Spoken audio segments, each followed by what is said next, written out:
with an idea so ridiculous that everyone thought I was crazy for thinking this was a good idea. The newest computer in the category looks to prove that it belongs on this racetrack at all. While the IBM dropped all the way to 4th, the Power Mac G5, the Macintosh centrist that started the entire series, and of course, the iMac G5, who's looking for some kind of win after being completely embarrassed last time it showed up on the series. Will the iBook G3 clamshell finally have something to be proud of before Alzheimer's finally takes out the hard drive?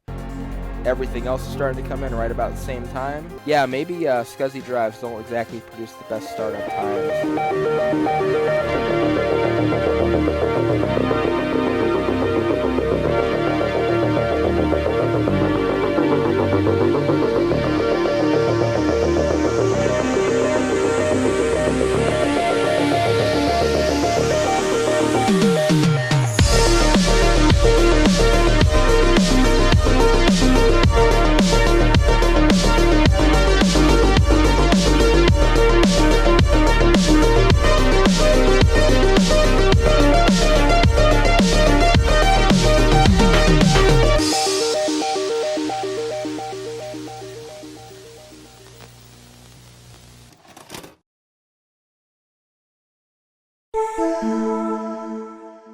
Well, unfortunately, it seems the Dell Optiplex 380 that I intended to race in this video decided to die on me randomly, right before I was about to race it. Kind of unfortunate. This computer used to work really well, and now it doesn't work at all. I'll have to figure out what's wrong with it at some point. Which unfortunately means that we do not have any alternate computers to race in its place. So we'll be down to 63. Except we won't be at all. Yeah, so I just happened to get this 2013 Mac Pro right before, actually right after I launched the last video. So instead of that one, apparently, I wasn't planning to race the trash can, but we're gonna race the trash can now as a late entry and a fast-tracked in entry. So hopefully it does well. It seems to be doing well so far. Of course, it's not gonna be in the middle category, it's gonna be in the modern category, but we'll still have the final 64 computers in the race. So stay tuned for that, and let's get back to the rest of the video.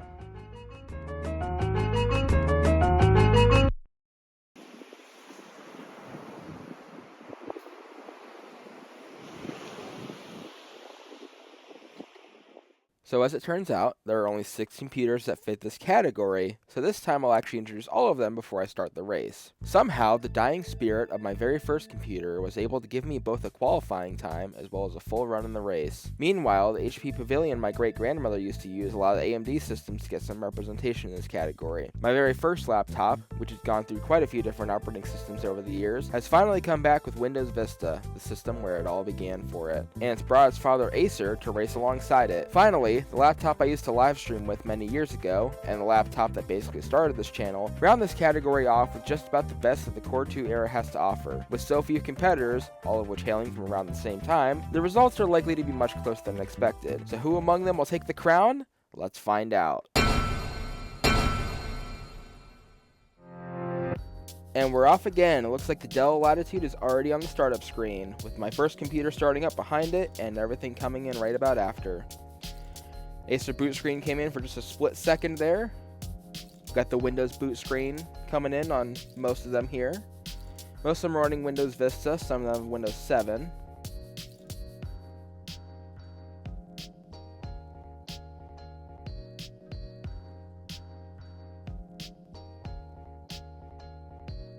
Oh, I hear the Windows Vista boot sound on the Latitude there.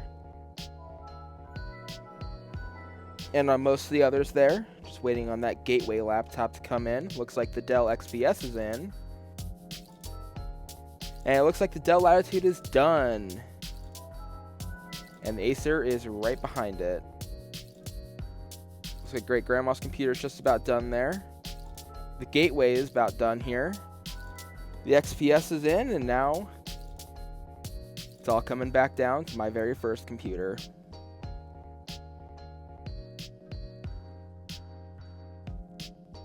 And there you go, it's right now on the desktop.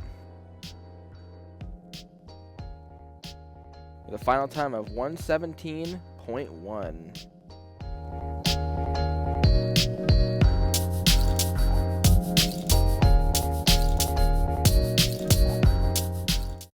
that one didn't take very long. I shouldn't be surprised at my Latitude one, considering it used to be a gaming computer of mine. The Studio XPS probably would have done a bit better if I used a fresh copy of Windows 7, or maybe even Vista, since earlier units did ship with that. Speaking of Windows Vista, it seems to have overrepresented this category. Windows 8.1 probably could have spiced it up with some variety, but I guess we'll never get to see that reality. I'm just glad my first computer got into the race because it almost got excluded too after hard crashing multiple times on or before reaching the desktop.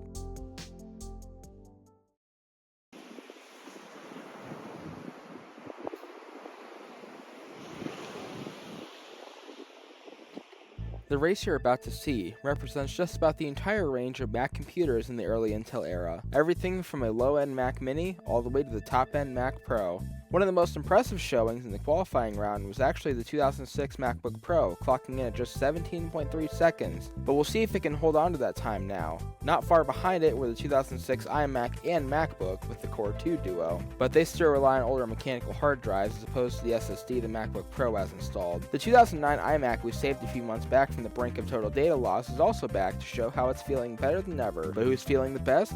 Who will take this circuit? Let's find out.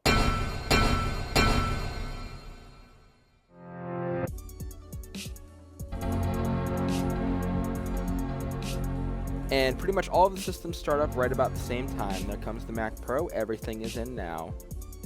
A lot of Apple screens that look about the same. Looks like that iMac is already done, as well as that Blackbook over there. Got some more systems coming in here. Ooh, we have a tie. The 08 iMac is in. 09 Mac Mini is in. And the 09 iMac is in. Both those 08 MacBooks are in, and it looks like the 2006 MacBook is almost done there, and it is done. Wow, that went by quickly.